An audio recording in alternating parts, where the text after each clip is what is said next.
As duas naturezas em um crente. Mensagem de Joseph Charles Philpott. Entre os ramos da verdade divina, em que, sem ensino especial, não podemos entrar, está o das duas naturezas em um crente.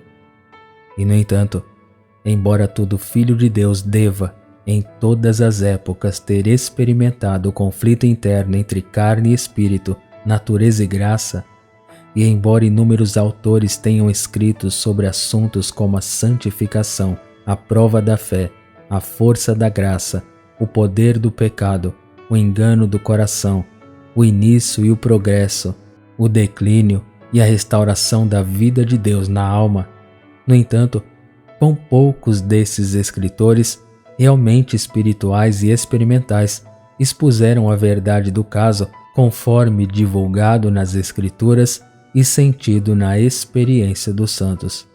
Quão cegos têm sido muitos escritores graciosos, como por exemplo o Dr. Owen e a maioria dos autores puritanos, para a distinção entre carne e espírito.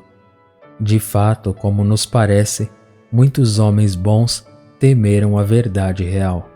Nossos ancestrais puritanos, especialmente vivendo numa época em que a profanação e a impiedade corriam pelas ruas como água, e a santidade, portanto, de coração e vida era poderosamente instada como a característica distintiva dos filhos de Deus, intuitivamente recuavam diante de qualquer coisa que parecesse, em sua mais tênue coloração, oposta à sua visão da santificação do Evangelho.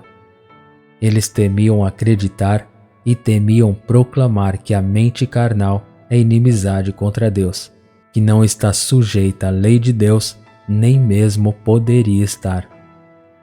Eles pareciam pensar, se alguma vez admitiram que a carne, a mente carnal, não sofreu nenhuma mudança espiritual. Em outras palavras, não poderia ser santificado. Há uma distinção entre a carne e a mente carnal. A carne é o próprio princípio corrupto. A mente carnal é a respiração, movimento e ação do princípio corrupto. A carne é, por assim dizer, o corpo. A mente carnal, a alma do pecado. A carne é a atmosfera parada, grávida de doença e morte. A mente carnal é o mesmo ar em movimento, carregando consigo a pestilência nociva. A carne é o gigante, mas deitado ou dormindo. A mente carnal é o gigante acordado e lançando suas armas de desafio contra o céu e a terra. Em nenhum ponto pode-se observar as mentes dos homens que professam qualquer medida de verdade são tão sensíveis quanto a santificação pessoal do crente. Você pode ser 3/4 de arminiano e 4/5 de fariseu, e os homens falarão bem de você e de sua religião. Não, muitos até mesmo dos filhos de Deus pensarão favoravelmente de você. Mas seja aos olhos deles 1/10 de um antinomiano, e eles o descristianizarão em um momento, se você tivesse a experiência de Hart, os dons de Huntington, a vida piedosa de Romaine e a morte abençoada de Toplady. Agora, nada expõe tanto o homem à suspeita de antinomianismo secreto quanto negar a santificação da carne. O clamor é imediatamente levantado: você é um inimigo da santidade. Você transforma a graça de Deus em licenciosidade. Você permite que as pessoas vivam como querem. Quem não conhece as acusações que eles lançam neste repique de sinos contra todos os que afirmam que a carne é incuravelmente corrupta e não pode ser moldada de novo, ou formada de novo, ou santificada, ou conformada à imagem de Cristo, mas permanece na imagem de Cristo? Por fim, o que havia no primeiro, o velho homem que se corrompe segundo as concupiscências enganosas?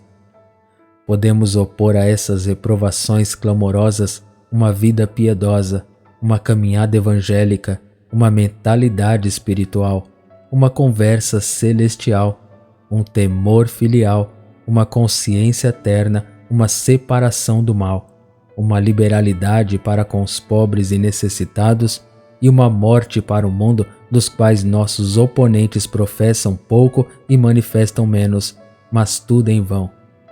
A própria suspeita de que negamos a santidade da carne, presente ou possível, nos torna vistos pela maioria dos muito religiosos. Mas deixando essas pobres criaturas ignorantes que falam mal de coisas que não conhecem e que são movidas pelo mesmo princípio e espírito daqueles antigos que disseram do próprio Senhor: ele tem um demônio e está louco, por que você o ouve? Vamos olhar por alguns momentos para uma classe muito diferente de pessoas para quem o mistério das duas naturezas é pouco conhecido. Esses são os filhos honestos e sinceros de Deus, os ternos e quebrantados de coração, que por falta de luz divina sobre esse ponto, muitas vezes são profundamente provados e perplexos e às vezes quase além do julgamento, pelo que sentem a respeito do funcionamento interno e da força do pecado. Dizem-lhes, e sua mente naturalmente religiosa, seu credo tradicional e seu entendimento não esclarecido, todos concordam plenamente com o que ouvem impresso em sua consciência, que a santificação da alma, sem a qual não há salvação, é um progresso gradual de um grau de santidade para o outro até que, com exceção de alguns insignificantes resquícios de pecado que por alguma causa desconhecida resistem obstinadamente ao processo de santificação, o crente se torna totalmente santo em corpo, alma e espírito. O pecado, dizem-lhes, pode ocasionalmente provocar um ou dois pensamentos malignos, ou de vez em quando o desejo carnal pode surgir inexplicavelmente, mas seu poder é destruído, o movimento rebelde é imediatamente subjugado, a centelha precipitada que esfria novamente é imediatamente extinta sem mais danos e o processo de santificação continua tão harmoniosa e ininterruptamente quanto antes, até que a alma esteja quase tão apta para o céu como se já estivesse lá. Bela teoria, mas tão enganosa e tão insubstancial quanto a miragem do deserto ou a nuvem da tarde de verão banhada pelo brilho dourado do sol poente. E assim, aqueles filhos de Deus sinceros descobrem e sentem quando as moções do pecado que são pela lei, estimuladas e despertadas de sua inatividade entorpecida por sua aplicação, trabalham em seus membros para produzir frutos para a morte. A doutrina da santificação progressiva, implicando, como a faz, na boca de seus incansáveis defensores, a extirpação gradual do pecado e a moldagem da mente carnal à imagem de Cristo, é para a consciência honesta e terna uma doutrina torturante, fecunda com culpa, escravidão e desespero. Para um homem que apenas brinca com a religião, todas as doutrinas são muito parecidas. Ninguém lhe causa problemas e ninguém lhe causa alegria.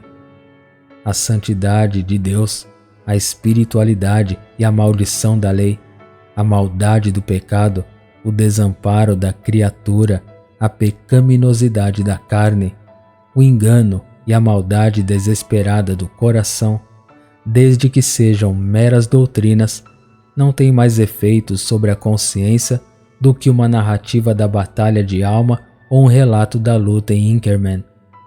Para um professor de religião morto em sua irregeneração, a queda do homem não é tão comovente quanto a queda de Sebastopol, e a recuperação por Cristo não lhe dá metade do prazer de se recuperar de um forte resfriado. Estes são os homens que pregam a santificação progressiva. E ninguém o exorta tão continuamente e o pressiona com tanta força, exceto talvez aqueles que vivem em pecado, que geralmente são os maiores defensores da santidade, seja como uma máscara de sua prática ou com base no princípio de uma compensação que, não tendo nada próprio, eles podem obter o máximo que puderem de outras pessoas. Por 1 centavo por 1 libra é a máxima de um homem que contrai dívidas sem querer pagar. E assim, se um homem não pretende pagar nada a Deus pela obediência e santidade que ele exorta nos outros, ele pensa que não pode fazer nada melhor do que endividar-se o máximo que puder. Ninguém coloca a escada tão alto quanto o mestre que fica ao pé dela e incentiva seu homem a subir a escada mais alto. Ninguém coloca fardos tão pesados sobre os ombros dos homens quanto aqueles que nunca os tocam com um dos dedos. E ninguém empunha o chicote tão implacavelmente quanto aqueles que nunca sentiram o fim do chicote. Para todos esses miseráveis capatazes, a alma provada e angustiada pode muito bem dizer: o que é brincadeira para você é a morte para nós. Você está brincando, mas nós estamos falando sério. Você está à vontade, estamos trabalhando para alcançar o que você apenas fala. A santidade que você está pregando, estamos nos esforçando para praticar.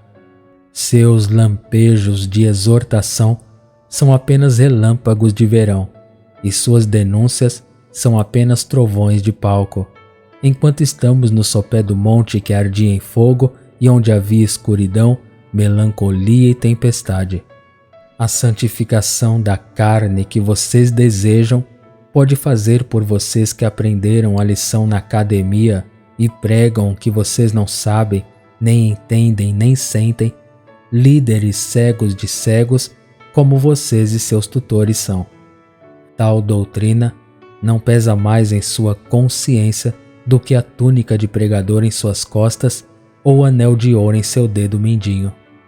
Mas não é assim conosco, que gememos diariamente e a cada hora sob um corpo de pecado e morte. É a carga do pecado que nos prova tão profundamente e nossa total incapacidade de trazer à tona a santidade que você incita em nossas consciências doloridas e sangrentas. São nossas baixas apostasias, nossos pecados contra o amor e o sangue, nossa esterilidade e morte, a terrível depravação de nossos corações, o fato de estarmos piorando a cada dia em vez de melhorarmos a cada dia. Isso nos prova tão profundamente.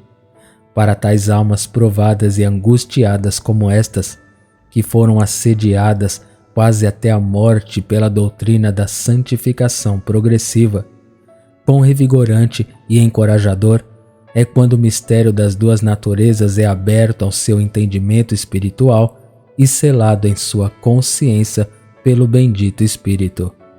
Amém.